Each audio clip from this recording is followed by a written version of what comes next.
And so this would be pretty much, if you can think of what the worst news possible would be in your life, like this kind of tops it. Like, we've all had bad news. Like, I'm just saying it's hard to think of something worse than a scenario like that, right? And she got involved with the reckoning. She took a $30 loan and she started a garden. She paid the loan back. Her garden expanded. She hired a few other people. And this was 7 years ago. She was supposed to die 5 years ago. Because the small business that she started allowed for her to get the medicine she needed, allowed her kids to go to school, and they now live like a life of opportunity. They have their needs met. She's hiring other people, so those people are getting opportunity and their needs met. And that was all from $30, which is totally insane. A couple other stories. This is Joseph, and so it's hard enough, like I'm kind of describing, right? The third world, it's like people live on less than $2 a day. You spend your whole day just trying to find like water that you can drink from.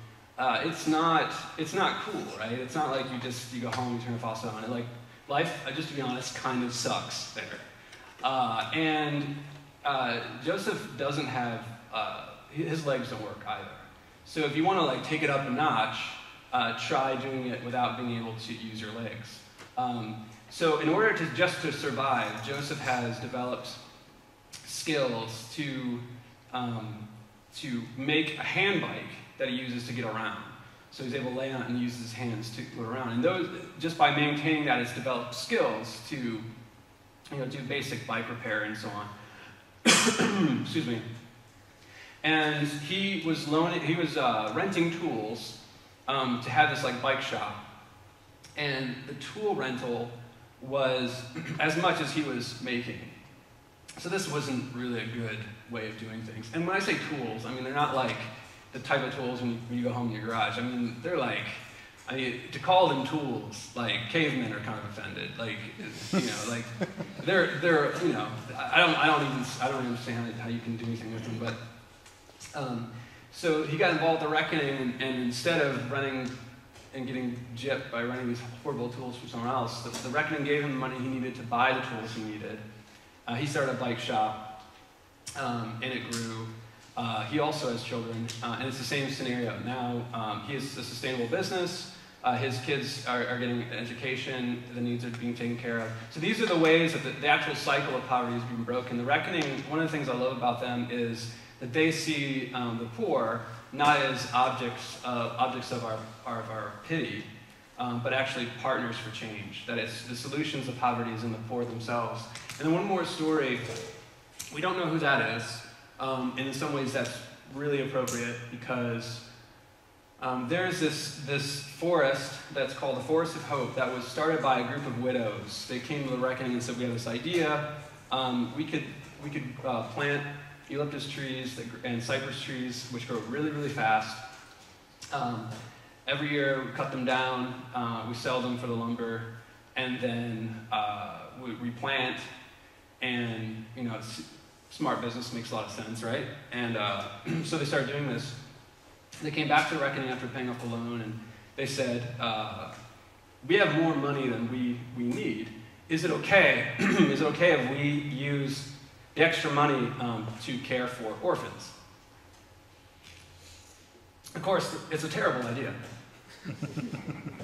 I mean, how incredible, like, through religion to take care of the widow and the orphan, how much more efficient if you take care of the widow and they take care of the orphans. It's totally mind-blowing. I mean, this was the initiative, the idea of the poor themselves. And so this represents, every year, they take a picture with the tree that's their tree, and the money from that tree will pay for their education for the entire year. And so not only is it caring for widows, but it's also caring for these orphans. So these are some of the stories that The Reckoning does. It's amazing stuff, and The Reckoning is a faith-based organization. They don't hide the fact about who they are. I will say, and I've had some run-ins on this, so I want to be really upfront with you. In their literature, they're not as directive about about the religious base. And the reason is because they can't do most of the work that they do. But I can speak on behalf of the people on the ground working there who are believers. And it provides many, many opportunities, obviously, to share the gospel and to share why they do what they do. But it's important for the Reckoning, especially because they have a lot of funding that's not from the church, and because of some of the governments. It's really important that on the surface they look more like a humanitarian organization than a Christian one. So if that's a problem, I totally understand, but I want to at least let you know why they do it that way. So as you're looking through the literature, there's some clarity in that. So anyway, I'm gonna I guess kind of wrap it up if that's cool. How are we doing on time? Was that all right? You guys doing all right? Mm-hmm. Was that all interesting for anybody? Cool. Thank you guys so much for allowing me to be here and to share. It's just to do something to take what you feel like God has given you and not just to use it for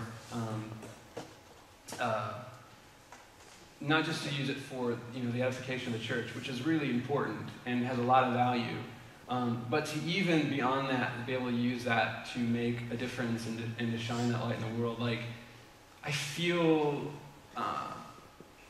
so grateful to God that I can on a Saturday I can perform at a pub and share about my faith with somebody who would never step foot in the church, and then the next morning be able to come in and share with people, not just in worship and stuff, but also about the stuff that's going on, the church in action around the world.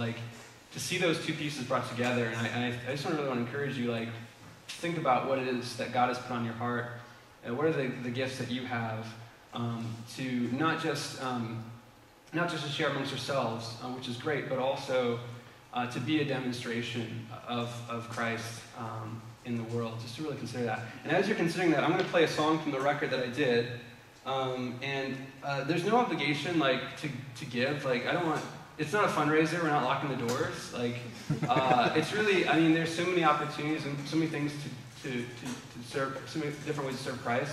If this is something that you're kind of I'm interested in knowing more about it, or I want to give to it, awesome. If not, it's totally cool. Honestly, more than anything else, I hope that you're encouraged when you go home, and that the Spirit is just continuing to be at work in your own life. But as I'm going to do the song, I just want to kind of consider these things.